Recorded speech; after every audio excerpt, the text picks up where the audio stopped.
தாவேகா ஆட்சியை கவிழ்க்கும் சதியில் ஈடுபட்டதாக கைது செய்யப்பட்ட யூடியூபர் திருநாவுக்கரசுடனான வாட்ஸ்அப் உரையாடல்களின் அடிப்படையில் மூத்த பத்திரிகையாளரும் புதிய தலைமுறை முதுநிலை ஆசிரியருமான விஜயனிடம் தமிழக காவல்துறையினர் விசாரணை நடத்தினர். தனக்கு தெரிந்த விஷயங்களை தெரிவித்த பின்னரும் 2 நாட்கள் விசாரணை என்ற பெயரில் விஜயனை காவல்துறையினர் அலைக்கழித்ததற்கு அரசியல் கட்சி தலைவர்களும் பத்திரிகையாளர் சங்கங்களும் கடும் கண்டனத்தை தெரிவித்துள்ளன. பல தொலைக்காட்சி விவாதங்களிலும் பங்கேற்று வந்தவர் திருநாவுக்கரசு. அதேபோல புதிய தலைமுறை விவாதங்களிலும் பங்கேற்று வந்தார். விவாதங்களுக்கு பேச வரும் பல விருந்தினர்களுடன் தொழில்முறை உறவை பராமரித்து வந்த விஜயன் திருநாவுக்கரசுடனும் அத்தகைய உறவில் இருந்துள்ளார். அச்சமயத்தில் இருவரும் வாட்ஸ்அப்பிலும் உரையாடி வந்துள்ளனர்.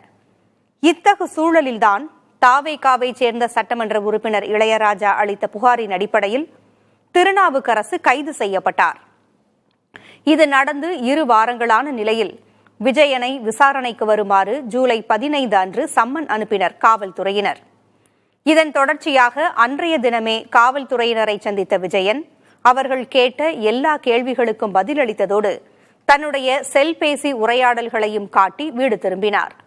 ஆனால் நள்ளிரவில் மீண்டும் அவரை அழைத்த காவல்துறையினர் 2 மணி வரை அவரை விசாரணை என்ற பெயரில் அலைக்கழித்ததோடு மறுநாளும் காலையிலிருந்து மாலை வரை காத்திருக்க வைத்திருந்தனர். காவல்துறையினருக்கு எவர் ஒருவரையும் விசாரிக்கும் உரிமை உண்டு. ஆனால் அது சட்ட ரீதியாகவும் கண்ணியமான வகையிலும் அமைதல் முக்கியம். தவிர பத்திரிகையாளர்கள் தொழில் நிமித்தம் உரையாடும் ஜனநாயக வெளி மதிக்கப்படுவதும் அவசியம்.